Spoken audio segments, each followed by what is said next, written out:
You need to watch out for H.R. 127. It's a new gun control bill that has been introduced to the Congress, and it's extremely limiting on your Second Amendment rights. It's very important that you pay attention to this one. So in this video, we're going to talk about all the different things that this new administration and this new session of Congress are trying to accomplish within this bill, and why you need to definitely pay attention to what happens here.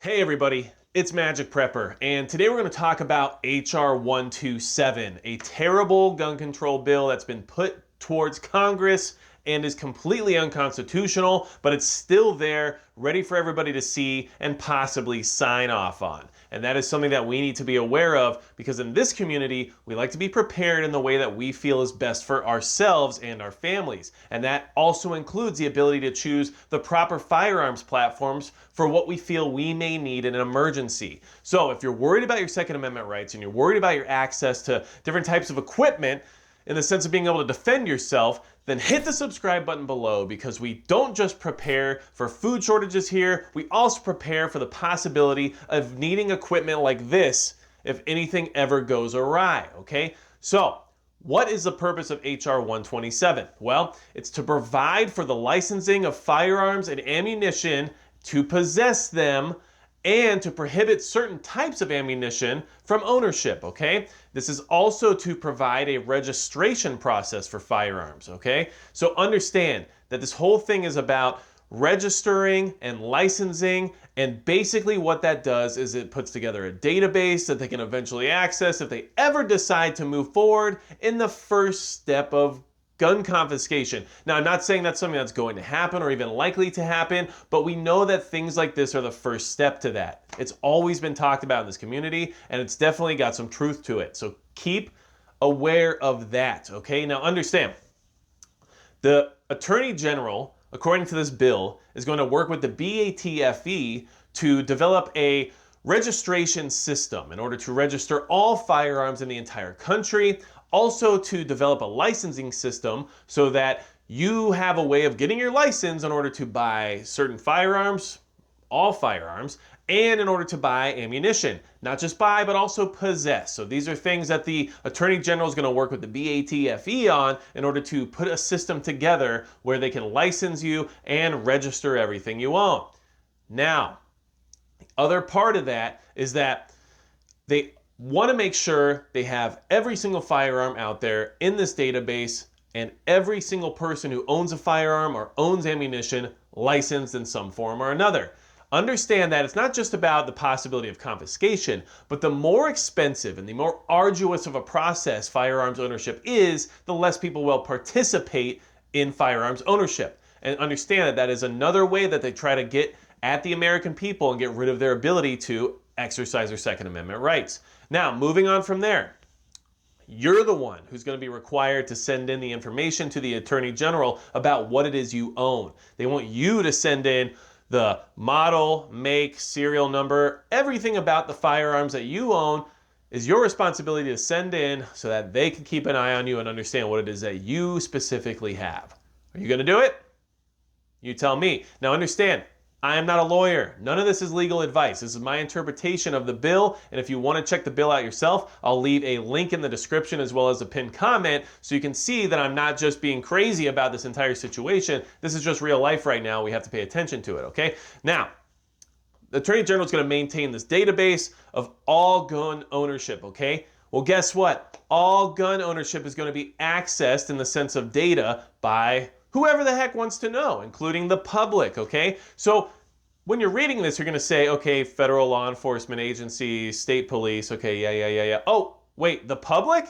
Yeah. So the general public will have access to the knowledge of every firearm you own. So there's nothing wrong with that, right? Especially being in the preparedness community. Do you care about OPSEC? Do you care about everybody on your block understanding how many firearms you might own and have stashed away in your home? And when you take that vacation to go visit grandma in Hawaii, then suddenly you come back to an empty house, right? Well, lucky for you, in order to make the rest of the country more safe, all the criminals on your street will easily find out that you have tons of guns in your house. So that is within this bill. Seems safe, right? Anyhow, after that, Okay, and I am reading some notes because I want to make sure I don't screw this whole thing up. But here's what you need to get a license, okay? First, you're going to have to pass a criminal background check, okay? Standard issue, got it? Then you're going to need a psych evaluation. Interesting. So it's up to somebody else who might have a college degree of sorts to decide whether or not you have the mental capacity to own a firearm. So there's gray area there. There is basically whatever anybody wants to think about you dictating whether or not you can own a firearm. And I'm pretty sure that's not how the Bill of Rights works. I'm pretty sure that's not how shall not be infringed works. But here we are. So that is important. You got to take a psych evaluation. Also, you're going to have to take some training. You're going to have 24 hours of training, including live fire training, okay? So how does this training occur? Who provides it? It reminds me of the concealed carry requirements over in California, where you have to have 16 hours of training or whatever the county decides on where they're issuing these permits. And you have to go back every time you renew and all these things. So yeah, 24 hours worth of training just to get your license, just to be able to own a firearm and buy ammunition. It's all about safety. They're going to teach you how to use a safe. They're going to teach you how to store things, how to clean stuff, all these super safe things they're going to show you how to do at this training seminar that I'm sure won't have any kickback for the government. Then you have to have proof of insurance. You have to have firearms insurance in order to buy a gun or own ammunition. Well, what's up with this insurance? Let's talk about that in a second because it's probably one of the most ridiculous parts of this whole bill. However, it's very important. So we'll get to that in a second. But that's what you need to get your license, okay? So keep that in mind. There's a lot of steps involved there. After that, you also need to make sure you have a license to own military-style firearms. And military-style firearms is an interesting topic because just about anything they say can be a military-style firearm, okay? And if you're going to own a military-style firearm, the requirements lead to even more in-depth psych evaluations in the sense of they can then do psych evaluations for your immediate family members that live within your household because they're going to be around them. We got to make sure that no one in your house has any possible mental illness at all, or else you can't have a military-style firearm. That's unsafe, okay? So however many people live with you, that's the amount of people that they're going to have to evaluate. So also good luck with scheduling that, getting everybody all lined up to get their psych evaluation. Do they come in your house and set up shop for a day? Do you have to go to them? Who knows how this works? It's ridiculous. Anyway, moving on from there, that can include ex-spouses and associates. So if they come in and they do a psych eval and they decide, we're not really sure. You seem a little crazy, you know what I mean? You're like one of those prepper guys. Well, then they can go talk to your associates at work and say, hey, this guy's trying to buy a military-style firearm. Should he be able to? And then depending on what those people say, they can decide whether or not you should. Also, they can call your ex-wife or your ex-husband and say, hey, by the way, did they ever do anything crazy or anything that you would make you not want them to have a military-style firearm? So hopefully you have a good relationship with your ex because they'll basically have the power to say yes or no to you owning a certain type of firearm in the future. Sounds great, sounds reasonable, and I'm sure there's zero reason to have animosity with your ex-spouse of any kind. Why would anyone be upset with their ex? You tell me, I have no idea. Now, let's move forward from there, because this is just ridiculous, and of course I'm a little worked up, and I need to be, because this is ridiculous. Anyhow, you must renew your license. Okay, you have to renew it. You can't just get a license and then start owning firearms and start buying ammo. I mean, how do we know you're keeping up on your training and all the good knowledge we put into your head? So you have to renew it. So for the first 5 years, you have to renew it every year. Or at least that's how I'm reading this bill. If you guys read it and I'm wrong, you tell me, but I'm pretty sure this is what it says. Every year for the first 5 years, you got to renew it. And then after that, you only have to renew it every 3 years, okay? It's not that bad, okay? Every 3 years, come on. I mean, yeah, we elect a president less often, but whatever. You can handle it. It's fine. So make sure you get that license every year and then every 3 years after 5, okay? Got to renew. Sure, there's no cost associated with that, right? Oh, wait, training? Yeah, you still have to do another 8 hours of training too. Yeah, and there's some other junk in there too. But yeah, basically every year, like 8 hours of training, and then every 3 years you got to do the 8 hours. And yeah, there's some stuff. Okay, read this bill because if I don't get it right, you need to make sure you know what the heck is going on. Besides that, you got to get your insurance. Don't forget. Government issued insurance. Who wouldn't want that? Now, here's what's great. It's to cover your liability for any heinous acts that might occur due to the fact that you own a firearm. Okay? You having ammunition and firearms is dangerous for everyone else. So we're going to charge you $800 for this insurance to make sure that, if something crazy happens, that $800 can pay for some of the damages. Understand that there's a lot of gray area in the writing of this bill. And from what I could read, and the way it kind of sounded like to me, is that you have to do that every year. Your insurance fee, because it's not really insurance, it's just a government fee, has to be renewed every year. It's good for 1 year from the day that you pay it. Or that's at least what it looks like to me. So $800 a year to be a gun owner. What's the big deal? Everybody's got plenty of money now, right? Because of everything going on in the world and all the wealth going around. Yeah, so $800 a year just to exercise your Second Amendment right. Seems constitutional to me, right? Why would anyone who doesn't have $800 extra laying around need to exercise any of their natural born rights? I mean, you better have some money if you want to exercise those rights, man. Come on, that's how the Constitution was written. You didn't see in there where it said you have to pay for it? Anyhow, great. Now, the military-style firearms thing, because that just keeps coming up in this bill. They defined them. How do they define them? Well, they called out just some specific things, and they tried to just jumble up a bunch of well-known things so that if it's any variant of those things, that's considered a military-style firearm. And in the list, they have stuff like Norinco in the sense of Kalashnikovs, and they have FN FALs, and they have Colts, and all kinds of stuff that is their way of trying to say everything we don't like, okay? But just in case that didn't actually hit the nail on the head, they also added in some of those basic caveats. No scary feature. You can't have a telescoping stock and a pistol grip. You can't do those. You can't do those together. Everyone knows it's faux pas. Okay, well, listen. One of the things I read on there when they're trying to describe what you can have for semi-automatic rifle and semi-automatic shotgun and what you can't have for a semi-automatic pistol, of course, pistol was the interesting area because of many reasons. But one thing that I read there that maybe you all should take a look at really quickly is the fact that it's any two of the things they have listed creates the item in the sense of a military style firearm, okay? Well, guess what?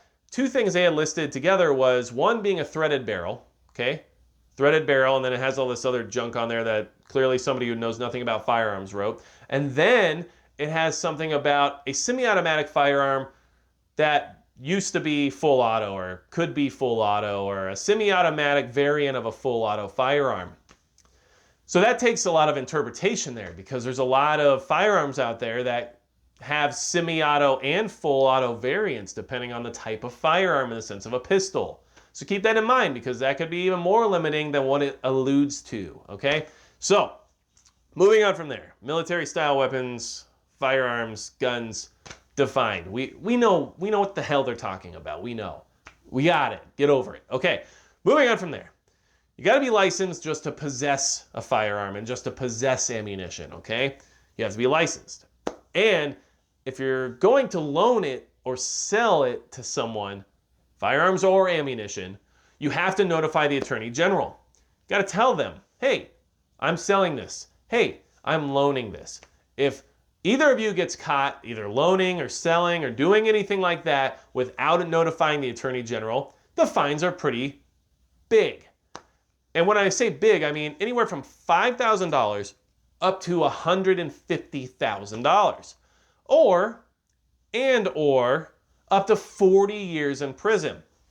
So you better be really careful about how you sell or loan or trade or any of that stuff when it comes to firearms or ammunition because 40 years in prison, $150K, no big deal, right?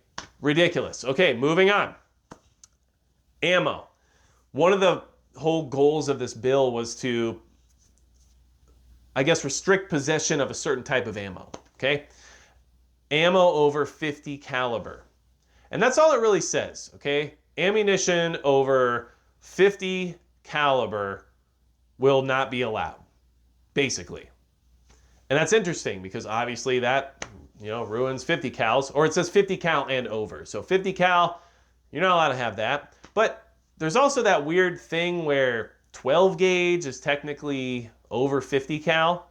So we had that whole thing in Canada, and now we have this whole thing here, and is 12 gauge included in that? I mean, you tell me. How ridiculous is that? Just to say a random number, 50 cal and up. They have no idea what they're talking about. But that could be part of the problem here. 12 gauge, might not be able to own it. Okay, moving on from there. The last thing they're really trying to deal with here on this bill is, let me say this the right way, okay? Because I want to use their language. Large capacity feeding devices will be banned, okay? So, you know what that means. It's ridiculous the way they word all this. But anyway, anything over 10 rounds, banned. Can't have anything that can hold 10 rounds and be fed into a firearm for semi-automatic feeding or even bolt action feeding or anything like that. Any magazine or any drum or anything of that sort that can hold more than 10 rounds, not allowed. And if it can be converted to hold more than 10 rounds or reconfigured to hold more than 10 rounds, not allowed.